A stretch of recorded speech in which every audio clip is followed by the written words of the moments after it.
Blackhawks fall 4-3 to the Wild in a shootout. It's their third shootout game in their last four contests, and in the process of losing this one, they blow a 3-0 lead, which they held about midway through the second period. Now, there were some positives from this game for sure. Probably the biggest one related to the main storyline heading into this game, which was the new lines, specifically the new top lines. We saw this in practice yesterday. I had some coverage over on Twitter at Blackhawks Focus, but couldn't jump on here and make a video talking about the new lines. But notably, the top line was Nazar, Bedard, and Teravainen. It's their first time playing together. Like, Bedard and Teravainen haven't played together really at all. Nazar hasn't been up with Bedard very much this season, but Blashill decides to pair all three of those guys together, and I thought this was the biggest positive from tonight's game. It started off real hot. They scored. That line scored on their first shift. It was Teuvo Teravainen who jammed in a loose puck, and through period one, shot attempts were 11-3 in favor of the Blackhawks. Shots on goal 9-2,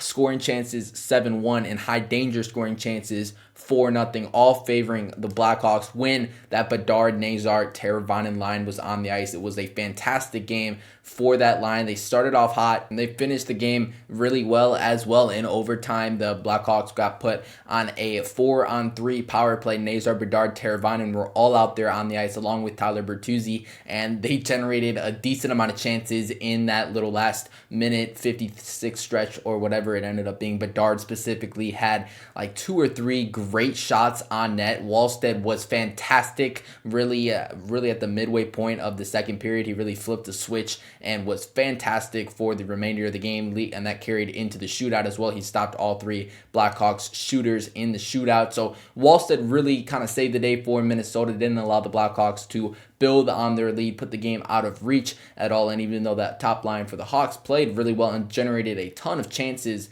it wasn't quite enough. The Blackhawks ended up blowing this lead. Bedard finished with 8 shots on goal, did pick up an assist on that opening goal in 23 minutes, 50 seconds of ice time, 11 shot attempts for Connor in this game. And to me, he looked like he had just as much jump as I've seen this really, definitely since he's came back from injury. It looked a lot more like the pre-injury Connor Bedard. He looked like tonight as opposed to the Connor Bedard we've seen over the past, really since he's returned from that injury. And I think it's been kind of a combination of factors that have kind of played into that. I don't think his line mates have really been playing very good next to him. That obviously kind of hampers his impact. And sure, maybe the injury is affecting him a little bit, but I think it's just a combination of things, plus the fact he can't take face-offs, so that adds a little bit of a wrinkle just into a shift on a shift-by-shift basis. Now Bedard's got to navigate from the wing back to his center position. That communication can sometimes be difficult, so that's another just wrinkle into maybe a reason why Bedard hasn't quite picked up right where he left off pre-injury. It's to be expected. I think it's just kind of a combination of factors, but tonight on a line with Nazar and Teravainen, it feels like those two guys, I would like to see a little bit of an extended look at this line, because it feels like those two guys complement Connor really, really well, and I thought he had his best game since returning from injury. He had so much jump tonight. I'm actually going to be checking tomorrow morning when NHL Edge releases the advanced stats, or not, advanced metrics from this game that calculate top speed and such. I feel like Bedard may have set at least a top 10 speed burst in this game on the season. He was moving really, really well tonight. Ryan Donato snapped in 11-game goalless drought with a goal. Ilya Mikheyev scored one as well. He had a nice shot off kind of a semi-rush. He just was carrying the puck in down the left wall and got a shot to the net, beat Wallstead. That made it 3-0 at that point, but the Wild clawed back. The Blackhawks really weren't even giving up like crazy high danger chances. For a natural stat trick, high danger chances, Blackhawks won 10-6. It was in favor. 23-19 were the scoring chances, also in favor of the Blackhawks. So it wasn't like it was a total collapse from the Hawks, but the Wild did capitalize on their chances. Blackhawks couldn't extend their lead at all, really, at the midway point of this game and on. And ultimately, Wild were able to claw back just enough to get the win. Now, another thing that can't be overlooked, Blackhawks 0 for 5 on the power play in this game. Their goalless streak on the power play is now 22 straight power play opportunities where the Blackhawks have not scored. I think it's time for them to change up the unit. I mean, they did kind of change it up. Really, what I'm calling for is the quarterbacks. I think they need to be switched up. We saw in the second to last power play attempt for the Blackhawks. Matt Grzelcyk started off on the first unit in place of Artem Levchinov.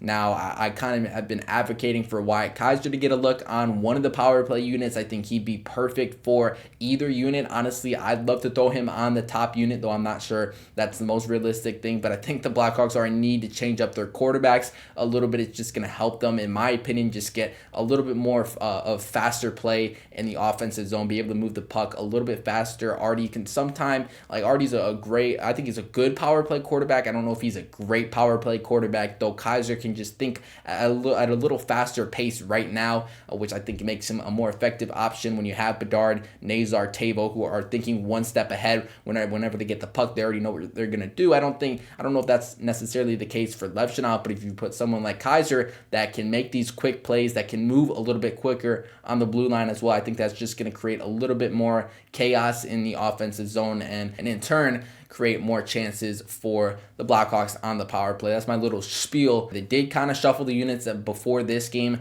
There were a couple power plays that looked a little bit better, but ultimately they were not able to put the puck in the back of the net. Another reason why they weren't able to extend the lead or put this game away. It's going to get into a few takeaways over on Twitter at Blackhawks Focus. First one says, good tank loss. We move. I mean, it was a decent tank loss if that's what you're looking at, but still a little bit frustrating to blow the game. I'm not all the way in the full tank mode yet, so still kind of stinks. Seen that game 25 times this year. It feels like they're young and learning, but man, it's frustrating. I think that's a good way to look at it. These losses are frustrating, but they are playing more competitive hockey than we've seen. They are, at least in this game, the Wild have just had their number over the past 6 years at this point. Got to get the power play clicking, especially in games where you have that many. 100%. This over 22 stretch has been brutal because the Blackhawks have played decent hockey over the past 4 or 5 games or so, but when the power play is not getting you anything, it's a momentum killer. It just makes it tough to get goals for a team that's already kind of struggled offensively over the past month or so, the power play being a big reason why. I had no stats to back this up, but this team is awful at shootouts. Well, they have lost their last 2 shootouts now. I'd rather just see them end a game in overtime as opposed to just going to a shootout. Shootouts seem like they're more kind of 50-50. The overtimes haven't been great. Now, this one was a little bit better because they did get that power play chance. They had a few good looks in that one, but for flashing back to last week in that Tampa game and that Carolina game, there just wasn't much generated offensively in the overtime, and then that ended up pushing things to a shootout. Had more than enough chances to win this game.